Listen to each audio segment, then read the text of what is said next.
pelajaran minggu yang lalu. Kalau minggu lalu kita bahas tentang gereja yang menjadi saksi Kristus atau martiria. Hari ini kita akan bicarakan tentang gereja yang membangun persekutuan. Apakah kamu sudah mempelajari materi ini? Sudah. Pesan apa yang kamu petik dari pembelajaran? Persekutuan dalam gereja adalah persekutuan orang-orang yang seiman akan Yesus yang mendasari persekutuannya atas dasar kasih Kristus. Ya, tepuk tangan. Baik, terima kasih. Sekarang mari kita arahkan perhatian kita pada pembelajaran hari ini. Kita bahas tentang gereja yang membangun persekutuan atau koinonia. Dari materi ini ada kompetensi dasar atau kemampuan dasar, yaitu memahami tugas pokok gereja sesuai dengan kedudukan dan peranannya sebagai murid Yesus Tuhan. Adapun tujuannya, ya seperti yang kamu baca pada tayang itu, dan itu yang harus kita capai dari pembelajaran kita dari materi gereja yang membangun persekutuan. Sekarang saya minta adik-adik untuk coba mengamati gambar-gambar pada tayangan ini. Gambar 1. Kamu lihat di situ apa yang dilakukan oleh orang-orang yang ada dalam gambar ini. Gambar yang 2. Perhatikan secara sesama apa yang dilakukan oleh orang-orang yang berkumpul di sini. Dari gambar-gambar itu, gambar 1, apa yang Anda mau ceritakan terkait dengan gambar? Ya, silakan. Gambar 1 deskripsinya sebagai berikut. Merupakan salah satu kegiatan persekutuan umat gereja dalam bentuk latihan doa bersama untuk persiapan perayaan liturgi. Oke, tepuk tangan. Gambar nomor 2. Apa yang Anda mau katakan terhadap gambar ini? Silakan. Gambar nomor 2 deskripsinya sebagai berikut.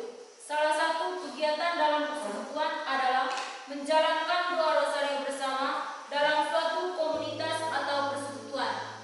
Ya, tepuk tangan. Yang berikut, tibalah kita pada tugas berikutnya adalah mencari informasi, yang mengumpulkan informasi melalui membaca perikop kitab suci yang sudah ada pada kalian. Sekarang saya berikan waktu untuk membaca perikop ini, teks kitab suci yang ada dalam Alkitab ataupun ada dalam modul yang Anda pegang.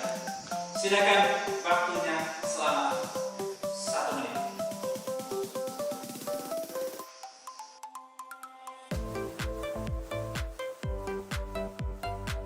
Oke, waktu untuk membaca sudah selesai. Berikutnya, saya minta kalian semua untuk melakukan diskusi mendalami perikop yang sudah dibaca dengan pertanyaan penuntun yang ada dalam teks-teks yang Anda pegang ini. Silakan berdiskusi, saya berikan waktu selama 1,5 menit.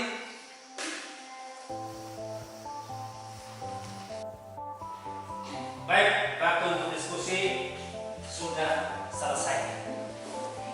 Nah, setelah kamu melakukan diskusi, tugas yang berikutnya masing-masing kelompok mempresentasikan hasil diskusi.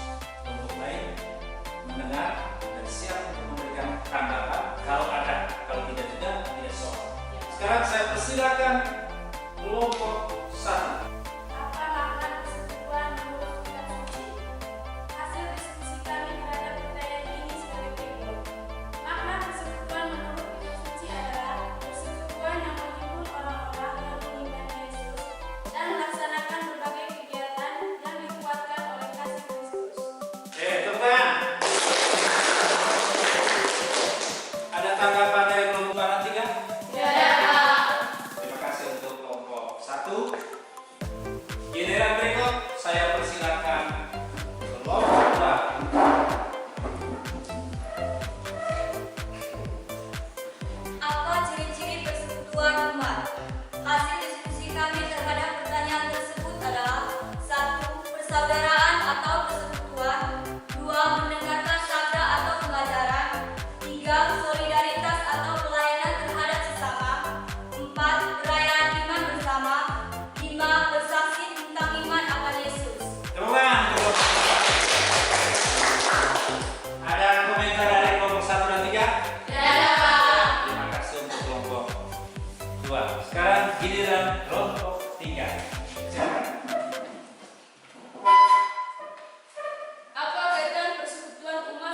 sebagai hasil diskusi itu sudah mewakili yang apa yang menjadi pesan penting dari pembelajaran kita hari ini, yaitu gereja yang membangun persekutuan. Baik, adik-adik, saya mengajak kalian untuk mendengar satu dua hal yang berkaitan dengan gereja yang membangun persekutuan. Gereja yang membangun persekutuan itu koinonia. Kata koinonia berasal dari bahasa Yunani yang bermakna kebersamaan, memiliki atau berbagi suatu hal bersama atau persekutuan dengan partisipasi yang intim. Koinonia dalam Kristianitas bisa diartikan sebagai persekutuan, kebersatuan, mengambil bagian dan menyumbangkan sesuatu. Koinonia mencakup hal-hal sebagai berikut. Yang pertama, persekutuan dengan Kristus. Yang kedua, persekutuan dengan atau dalam Roh Kudus. Yang ketiga, persekutuan antara para anggota jemaat itu sendiri. Ciri utama cara hidup jemaat perdana. Yang pertama, persaudaraan atau persekutuan. Yang kedua, mendengarkan sabda, mendengarkan kitab suci atau mendengar pengajaran. Yang ketiga, pelayanan bersama. Dalam hidup bersama kita perlu solidaritas, membantu sesama. Perayaan iman, ya, perayaan iman, perayaan liturgi. Dalamnya ada pemecah roti, ada doa bersama. Lalu yang berikut, memberi kesaksian iman tentang Tuhan melalui cara hidup mereka dan juga cara hidup. Karena cara hidup mereka, maka mereka disukai semua orang dan jumlah setiap hari bertambah banyak dan mereka dihormati oleh banyak orang. Sekarang apa tugas koinonia atau persekutuan? Ya, menumbuhkan persekutuan persaudaraan dan seterusnya. Ya, contoh-contoh seperti yang kamu lihat di situ, yang KBG atau komunitas basis gereja. Di situ ada menjelaskan tentang KBG. KBG adalah suatu kelompok orang beriman yang sungguh hidup dengan semangat komunitas atau paguyuban yang merupakan dasar gereja. Komunitas ini muncul karena kebutuhan untuk menghayati kehidupan gereja secara lebih giat, secara lebih baik. Dua, KBG merupakan kelompok orang Kristen di tingkat keluarga atau tetangga, seperti yang ada di kampung-kampung kita. Ya. Jadi mereka berkumpul bersama, membaca kitab suci, kemudian berkatekese, lalu diskusi tentang masalah keseharian manusia dan gereja dengan tujuan untuk mencapai komitmen bersama. Apa ciri khas KBG? Di situ ada 3 komunitas berbasis gereja, tidak bersifat eksklusif atau tertutup, karena Injil Yesus Kristus memanggil orang untuk membangun persaudaraan dengan semua orang tanpa batas. Ciri yang kedua, komunitas dikembangkan supaya memiliki kepedulian untuk memperjuangkan kehidupan bersama yang lebih manusiawi, adil dan sejahtera. Lalu ciri yang ketiga, dasar dari semuanya adalah Kisah Para Rasul bab 4 ayat 32-37 tentang cara hidup gereja perdana.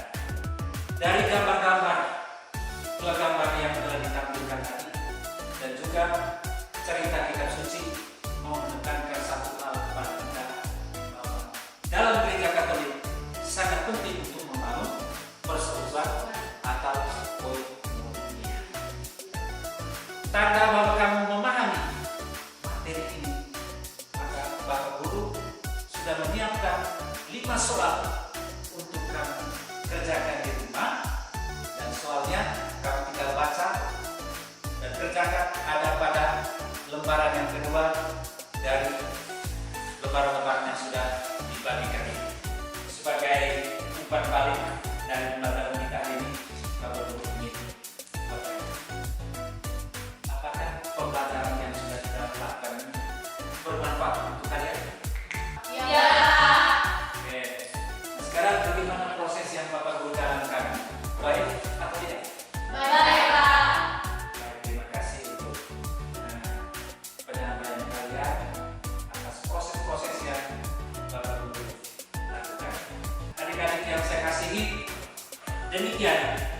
pembelajaran kita hari ini. Ya, harapan saya bahwa materi ini kamu harus pelajari secara ulang-ulang, dan ini menjadi modal untuk kita bisa membangun persekutuan dalam gereja Katolik di mana kita berada. Terima kasih untuk kebersamaan kita hari ini dalam